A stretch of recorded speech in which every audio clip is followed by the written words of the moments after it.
모든 분산조가 떠난 후 피아골의 거점은 거대한 공동처럼 느껴졌다. 염상진 사령관은 이제 산에 남은 빨치산 조직의 상징이자 토벌대의 시선을 끌어 시간을 벌어줄 마지막 방패 역할을 수행해야 했다. 그의 곁에는 조직의 붕괴 속에서도 끝까지 충성을 맹세한 5명의 정예 대원들, 그리고 혁명의 신념으로 단단히 무장된 그의 의지만이 남아 있었다. 이들은 스스로를 최후의 호위조라 명명했다. 염상진은 차가운 바위에 앉아 며칠 밤낮을 보냈다. 그는 더 이상 거대한 군사작전을 지휘하는 지도자가 아니었다. 그는 이제 흩어진 씨앗들이 무사히 땅에 닿기를 기원하는 고독한 농부와 같았다. 텅 빈 거점은 과거의 영광과 현재의 비참함을 동시에 웅변하고 있었다. 한때 수많은 동지들의 함성으로 가득 찼던 이 산골짜기는 이제 바람소리만이 혁명의 좌절을 의조리는 듯했다. 그는 남은 대원들과 함께 거점을 재정비했다. 그들이 할 수 있는 일은 제한적이었다. 주변 지형을 이용해 몇 군데의 기습 매복 지점을 만들고 자신들의 존재를 은폐하기 위해 작은 불조차 피우지 않았다. 염상진은 남은 대원들에게 끊임없이 정신 교육을 시켰다. 우리는 이미 죽은 목숨이나 다름없다. 그러나 우리의 죽음이 헛되지 않으려면 우리가 이 산에 남아있다는 사실이 토벌대를 계속 묶어두어야 한다. 이 고립된 투쟁이야말로 지하 조직이 뿌리내릴 시간을 벌어주는 마지막 방어선이다. 그의 말은 논리적이고 단호했지만 그 말을 듣는 대원들의 눈빛은 절망을 감추지 못했다. 그들도 알고 있었다. 이 고립된 싸움이 결국은 시간 문제라는 것을. 하지만 염상진의 존재는 그들에게 마지막까지 신념을 버릴 수 없게 만드는 강력한 구심점이었다. 밤이 깊어지면 염상진은 홀로 낡은 천막 안에서 과거를 회상했다. 1948년의 봉기, 지리산 입성, 그리고 수많은 희생과 피로 얼룩진 나날들. 그들은 진정으로 인민을 해방시키고 정의로운 세상을 만들고자 했었다. 하지만 결과는 참혹했다. 그의 눈앞에는 동지들의 시신과 굶주림으로 고통받던 얼굴들이 떠올랐다. 그는 실패한 혁명가인가? 무엇이 잘못되었는가? 염상진은 스스로에게 끊임없이 질문했다. 토벌대의 막강한 화력, 조직 내의 배신, 그리고 무엇보다 인민 대중의 광범위한 지지를 얻지 못했던 현실. 그는 뼈저리게 깨달았다. 산악 유격전만으로는 거대한 국가 권력과 이념의 벽을 넘을 수 없다는 것을. 그의 손에는 낡은 수첩이 들려 있었다. 그 안에는 첫 봉기 때 함께했던 수많은 동지들의 이름이 적혀 있었다. 그는 이제 그 이름들 중 살아남은 이가 몇이나 될지 알 수 없었다. 이 수첩은 혁명의 성서였지만 이제는 비극적인 사망자 명부처럼 느껴졌다. 분산 투쟁이 시작된 지 일주일 후 토벌대의 압박은 급격히 강화되었다. 토벌대는 피아골을 중심으로 산악 견벽 청야 작전을 펼쳤다. 이는 산과 마을의 연결고리를 완전히 끊고 산에 남아있는 모든 존재를 고사시키는 잔혹한 전략이었다. 토벌대는 피아골 주변의 모든 계곡과 능선에 보초를 세웠고 끊임없이 정찰대를 투입했다. 염상진은 이 압박을 피하기 위해 최후의 호위조와 함께 거점을 버리고 산의 가장 험난한 봉우리 쪽으로 이동하기로 결정했다. 그들은 눈 덮인 깎아지른 절벽을 기어오르며 필사적으로 움직였다. 이 과정에서 한 대원이 발을 헛디뎌 수십 미터 아래로 추락했다. 염상진은 그의 이름을 불렀지만 대답은 없었다. 그들은 시신을 수습할 여유조차 없었다.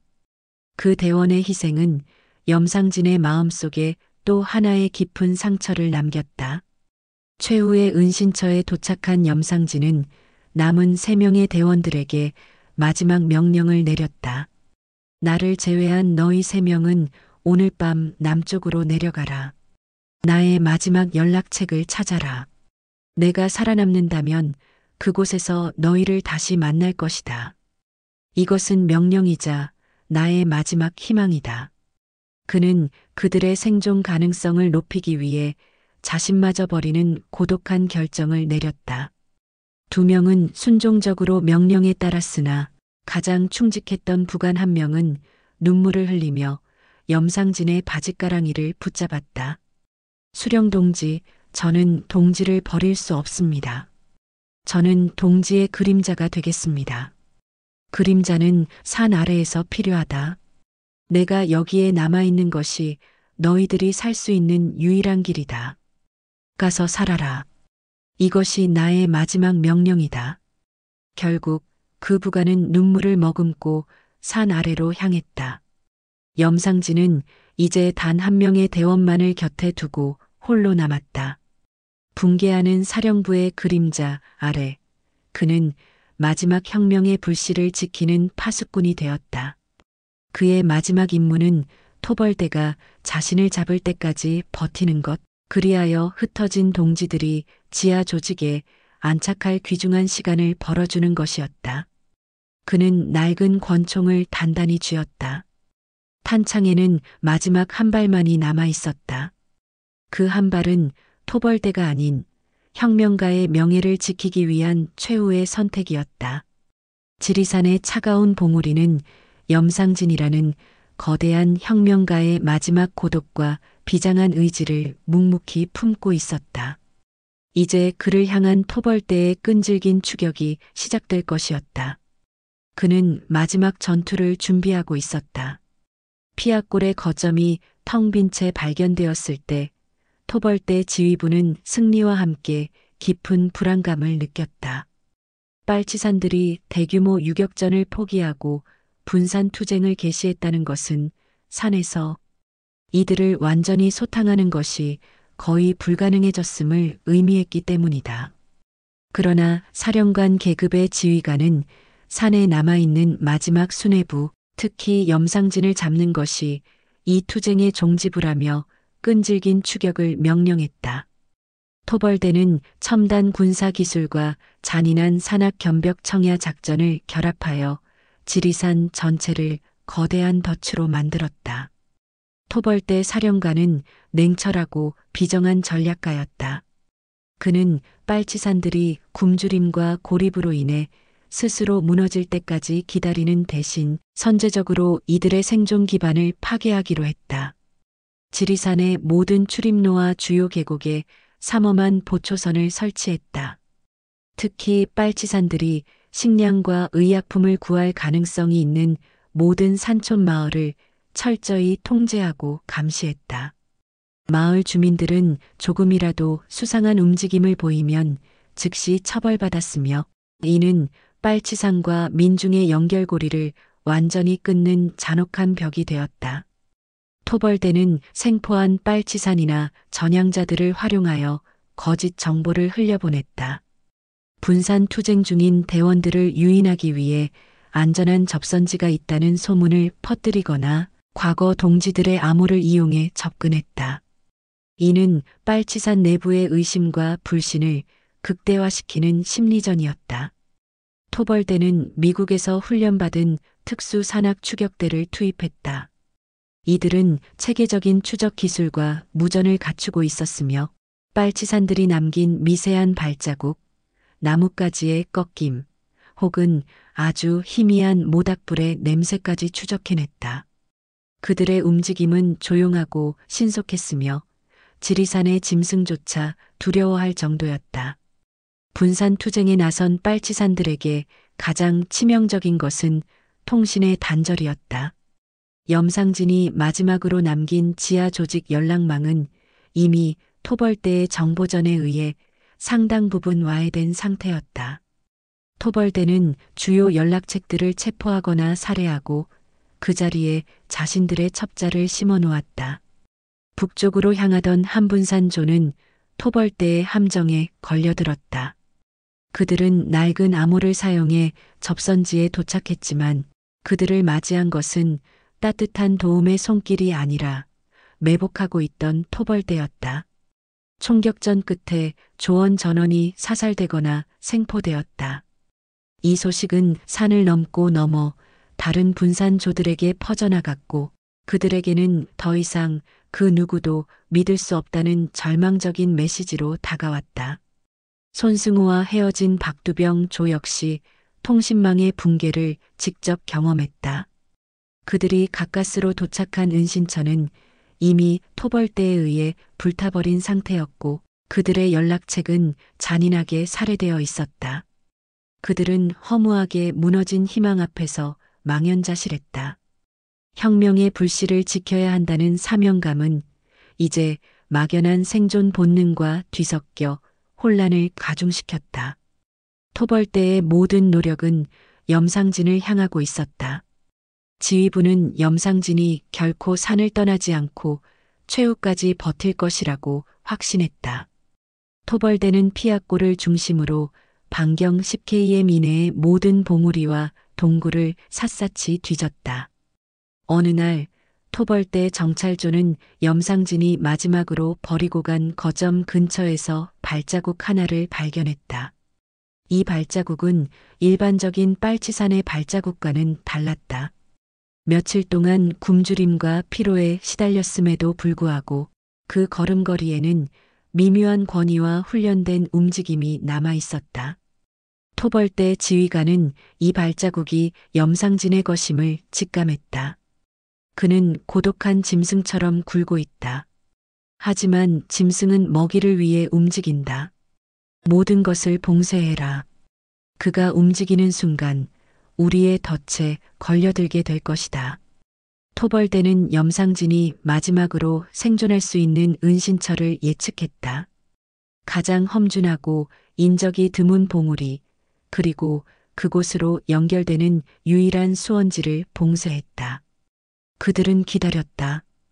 배고픔과 추위, 고립이라는 보이지 않는 덫이 염상진을 서서히 옥죄도록 말이다. 지리산의 깊은 골짜기는 이제 토벌대의 끊임없는 수색과 함정 설치로 가득 찼다. 헬리콥터가 하늘을 선회하며 심리적인 압박을 가했고 확성기에서는 투항을 권유하는 방송이 밤낮으로 울려 퍼졌다. 이 방송은 빨치산들에게는 혁명의 실패를 확인시키는 조롱처럼 들렸다. 토벌대의 끈질긴 추격과 압박 속에서 피아골을 떠난 분산조들은 하나둘씩 덫에 걸려들었다. 통신망의 단절은 그들을 철저히 고립시켰고 동지에마저 의심하게 만들었다. 혁명의 불씨는 사방에서 꺼져가고 있었으며 지리산은 이제 패배한 혁명가들의 피로 물든 거대한 무덤으로 변해가고 있었다. 최후의 사령관 염상진에게 다가오는 그림자는 더욱더 짙어지고 있었다.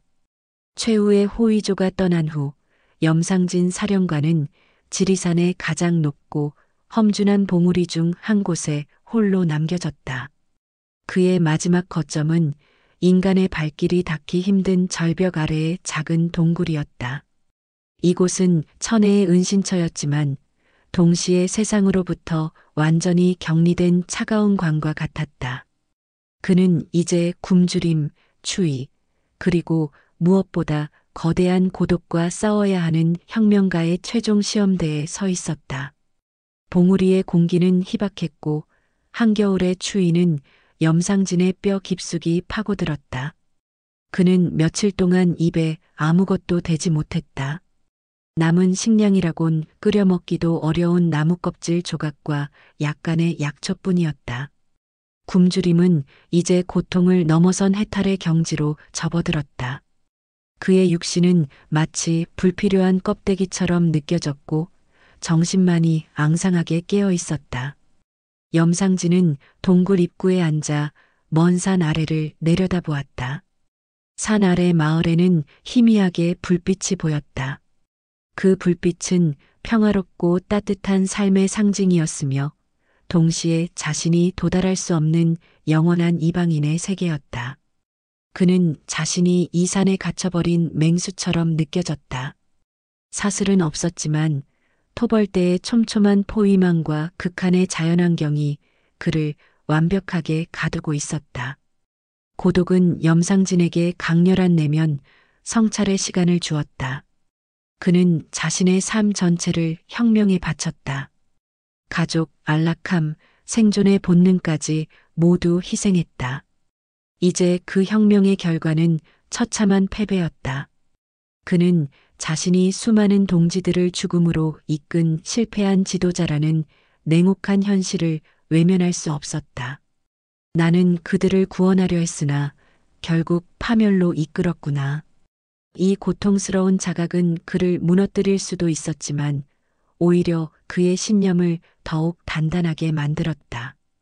그는 자신이 이끈 투쟁의 대의가 잘못되지 않았음을 확신했다. 문제는 방법과 시대적 한계였을 뿐이었다. 그는 혁명의 이념이 인간의 고통과 모순에서 비롯된 것이기에 결코 영원히 소멸하지 않을 것임을 믿었다. 그는 낡은 수첩을 펼쳐 가장 아끼던 구절을 조용히 되뇌었다. 혁명가의 이상과 사명이 적힌 그 구절은 이제 그의 마지막 위안이자 유언과 같았다. 그의 고독은 단순한 외로움이 아니라 신념의 궁극적인 정화 과정이었다. 그는 모든 인간적인 욕망과 두려움을 버리고 오직 혁명의 대의만을 남기려 했다. 토벌대는 염상진이 봉우리에 고립되어 있음을 짐작하고 있었다. 그들은 동굴 주변으로 접근하는 모든 길목에 은밀한 덫을 설치했고 무선 통신을 이용해 끊임없이 동굴 주변을 감시했다. 며칠 동안 움직이지 않던 염상진은 마침내 동굴을 나섰다. 그의 육체는 이미 극한의 쇠약 상태였지만 그의 눈빛은 여전히 날카로운 광채를 뿜어냈다. 그는 남은 한 발의 총알을 가진 권총을 허리춤에 꽂고 낡은 혁명 깃발 조각을 가슴속에 품었다. 그의 목표는 간단했다. 토벌대가 자신을 발견하게 만드는 것이었다. 숨어 있다가 고립된 채 죽는 것은 혁명가의 명예가 아니었다. 그는 자신의 최후가 흩어진 동지들에게 마지막 희망의 메시지를 전달하는 장엄한 투쟁이 되기를 바랐다. 그는 가장 눈에 띄는 봉우리 쪽으로 걸어 올라갔다. 발자국이 눈 위에 선명하게 남았고 그것은 토벌대에게 명확한 표적이 되었다. 그는 스스로 덫으로 걸어 들어가는 먹이였지만 동시에 그 덫을 이용해 마지막 전투를 벌이려는 노련한 사냥꾼이기도 했다.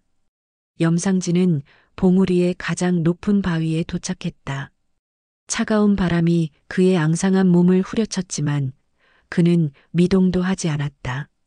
그는 깊은 숨을 내쉬며 자신의 삶 전체를 바쳤던 이 산맥을 마지막으로 눈에 담았다. 그는 이제 혁명가로서의 마지막 의무, 즉 어떻게 죽을 것인가를 실행할 준비를 마쳤다.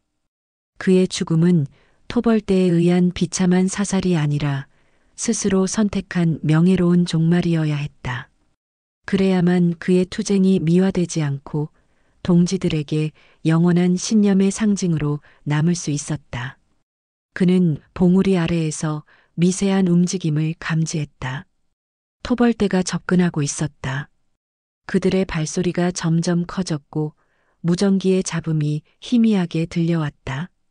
염상진은 마지막으로 품속의 깃발 조각을 꺼내 눈에 대고 입을 맞추었다. 그의 얼굴에는 오랜 고통과 고독이 깃들어 있었지만 이제는 맑고 평온한 미소가 감돌았다. 그는 자신의 신념을 배신하지 않았다.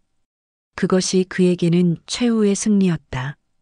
봉우리의 차가운 바람소리가 그의 마지막 숨결을 실어 나르고 있었다.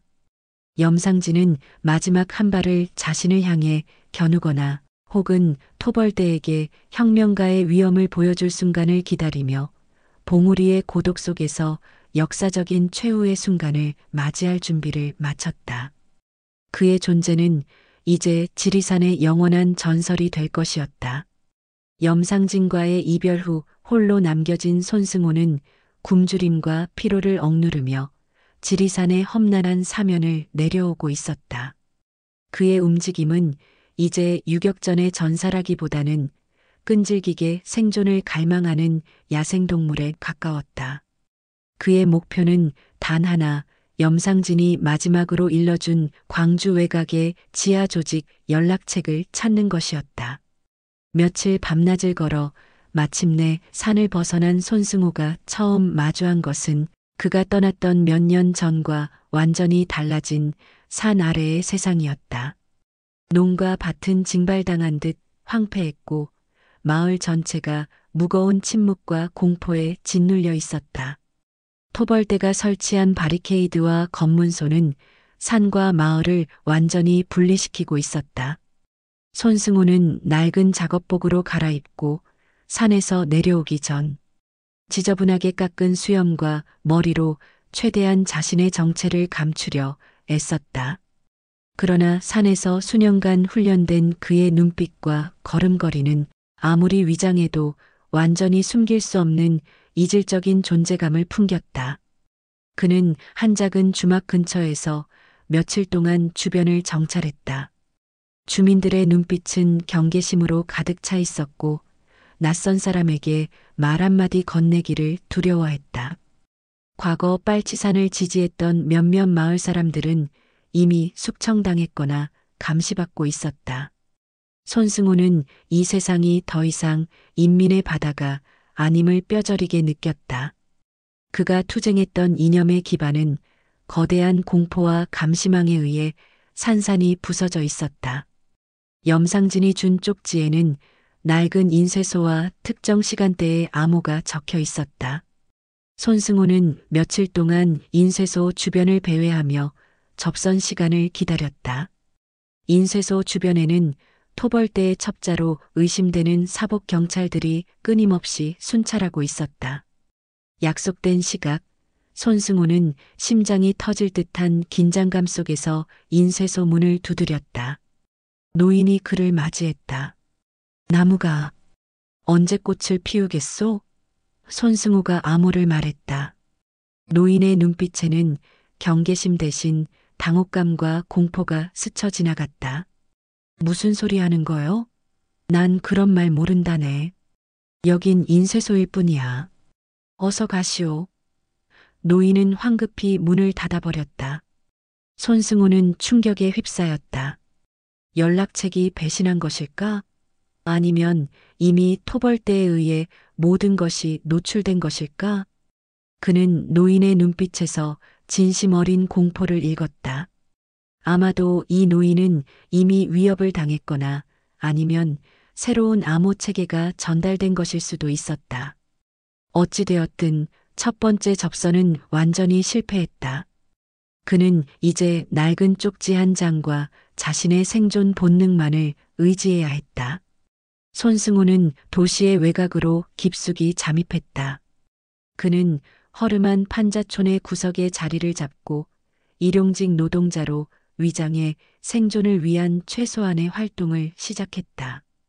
그의 굳은 살 박힌 손과 낯선 말투는 그를 쉽게 눈에 띄게 만들었지만 그는 말수를 줄이고 그림자처럼 행동했다.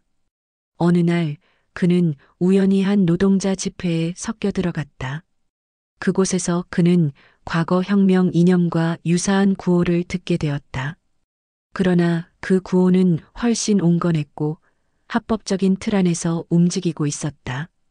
손승호는 이 노동자들 속에서 새로운 희망의 불씨를 발견할 수 있을지 모른다는 기대를 품었다. 그는 한 청년 노동자에게 조심스럽게 접근했다. 청년은 그를 경계했으나 손승호의 진실된 눈빛과 피로에 지친 모습에 마음이 움직인 듯했다. 청년은 그에게 새로운 지하 조직의 존재를 암시하는 조각 정보를 제공해 주었다. 이 조직은 산의 투쟁과는 거리가 먼 도시 지식인과 노동자들을 기반으로 한 소규모의 비밀 결사였다. 손승호는 이 새로운 접선에 목숨을 걸기로 했다. 그는 산에서 얻은 모든 것을 버리고 새로운 정체성으로 지하에 스며들어야 했다.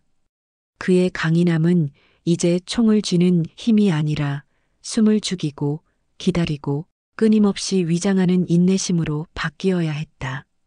손승호는 어둠 속에서 다시 한번 다짐했다. 염상진이 자신에게 부여한 마지막 임무, 즉 혁명의 불씨를 산 아래에서 지켜내는 임무를 완수할 것이라고.